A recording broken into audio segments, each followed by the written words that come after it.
Katrīna Dimanta, un arī es esmu viens no Pulkā Teku saimas locekļiem.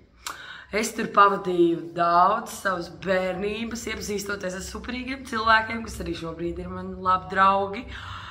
Daudz atmiņas man ir saistīts ar dancošanu un, protams, piedalīšanos Pulkā Teku dziedātāju konkursos un pēc tam uzstājoties laureāta koncertos. Tā kā es arī ļoti priecājos un esmu pagodināta, ka vispār kaut kas tāds ir bijis manā dzīvē. Viena no atmiņām, kas man bija kādi 6 gadi, un Pulkā Teku bija izsludinājuši konkursu, kur varēja pieteikties, uzzīmēt vai izveidot paša lielā festivāla plakātu. Un tā, tēma, manuprāt, bija kukaiņi, un es piedalījos šajā konkursā un uzzīmēju un uzvarēju, un balvā bija ceļojums uz Sārumā, un tas viss man ir iespēdies tādā foršā priecīgā atmiņā. Jā, un Pulkā Teku es biju kopā ar savu ģimeni un folkloras kopu Austrā. Sveiciens Peptiņam apaļajā jubilejā, tikpat apaļā kā mani šogad. Un jā, mana bērnība noteikti lielā mērā saistās ar Peptu, ar draudzēšanos, dziedāšanu, dansošanu un Brīvdabas muzeju, piemēram, kur mēs ar brāli ļoti aktīvi skrējām, vārtījāmies pa muzeja smiltīm un naktīs māma mazgāja mūsu zeķes un kreklus. Bet Peptā es satiku arī 2 mūziķus, kas ir iedvesmojuši mani izvēlēties tieši mūzikas ceļu, kas saistīts ar tautas mūziku, un tie ir Ilga Reizniece un Valdis Mukta Pāvels. Paldies Peptam par šo iespēju. Paldies, ka man bija iespēja iedvesmoties un izvēlēties savu nākotnes ceļu. Un to es arī izdarīju. Lai skanīgi, lustīgi, priecīgi Pepta vārds izskan Latvijā un arī ārpus tās robežām. Kāpēc ne?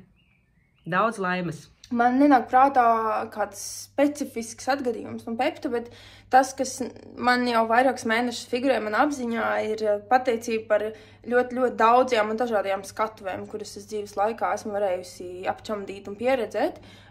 Tostarp arī Pepta skatuves ar varbūt nepietiekamu mēģinājumu daudzumu kaptu skatuves, pārvarēt sev, pārvarēt satraukumu, bailes, iemācīties saspēlēties ar pārējiem grupas un komandas biedriem. Tā ir bijusi neatņemama sastāvdaļa tajā, ko es šobrīd arī daru un turpinu darīt. Un cik viegli man ir pārkāpt pāri tam stresam, jo es zinu, ka skatuve taču ir tik jauka, pieņemoša un mīļa vieta, un es visticamāk nejustos tā šobrīd, ja man nebūtu bijusi pieredze.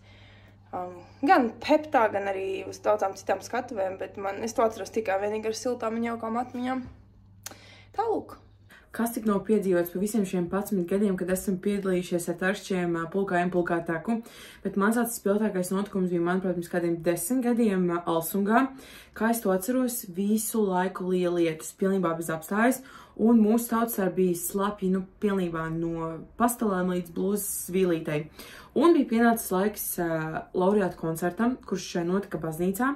Un droši vien mūsu vadītāji bija pieņēmis lēmumu, ka mēs uz to koncertu neiesim pilnīgi slapji bērni, bet iesim tarkšķa krekliņos un kaut kādās biksēs droši vien.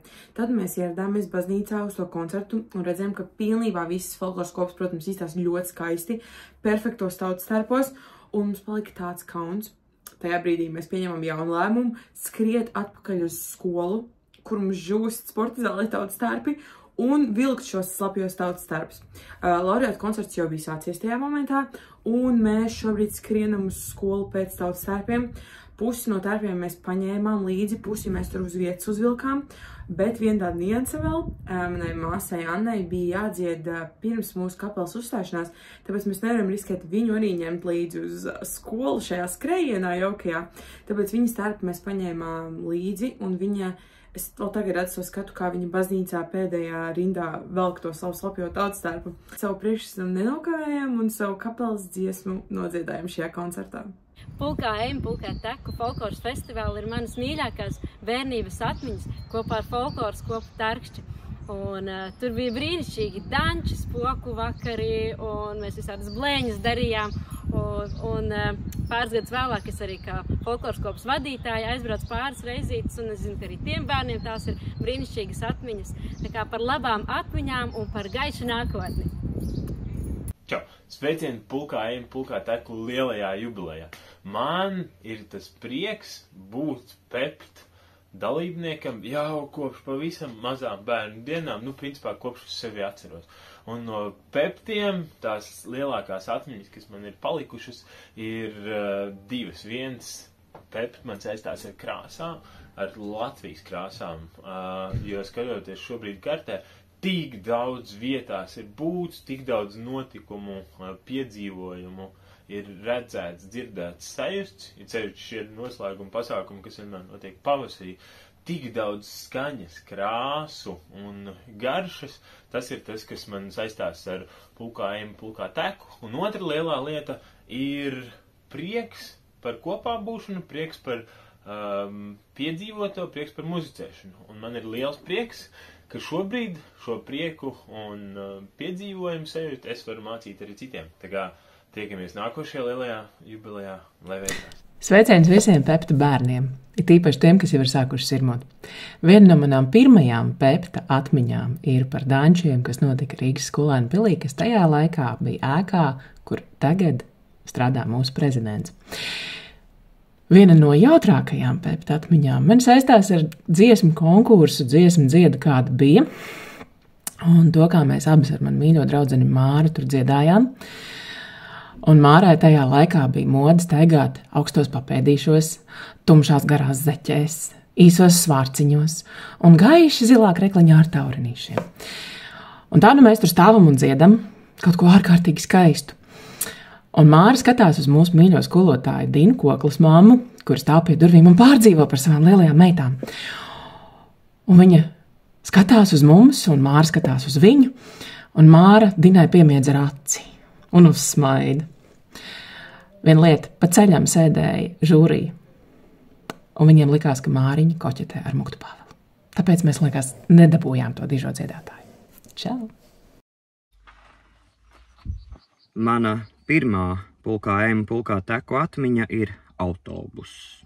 Autobuss, kas izbrauc agri no rīta un ved mūs vai no ikgadējo sarīkojumu, vai arī uz klaberjaktes finālu Rīgā. Ja tas bija klaberjaktes fināls Rīgā, tad mēs pusceļā mēdzām apstāties un jau pārģērties, jo pie Rīgas Latviešu biedrības nama diži daudz laika nebija. Tik vien kā savākt instrumentus un skriet augšā. Bet augšā tur jau tu satikies ar savējiem. Vēl viena atmiņa. Pulkā ejam, pulkā teku vienu gadu bija kā mežā ejumu, mežā teku. Un mēs arī varu stāvējām uz lielā akmens Rēzeknes pusē, skaļi dziedājām un sagaidījām visus dalībniekus un sūtījām tālāk Sarkaņkalnā darboties. Tagad, jau vairākus gadus žūrijā darbojoties, man ir ļoti liels prieks, ka arvien lielāks kļūst to bērnu un jauniešu pulks, kuri apzinās tradicionālās kultūras vērtību un kuri saprot, ka tieši tā ir mūsu odziņa lielajā pasaules jūrā. Tāpat man ir ļoti liels prieks par to, ka mēs ar katru gadu kļūstam arvien kvalitatīvāki. Milzīgas stāvovācijas visiem skolotājiem un visiem organizētājiem, bez kuriem šie 40 gadi nebūtu iedomājami, un atceries. Mums ar rikšiem pulkā ejam, pulkā teku piešķīla to dzirksti un iedeva tās draudzības, bez kurām mēs savu ikdienu vairs nespējam iedomāties.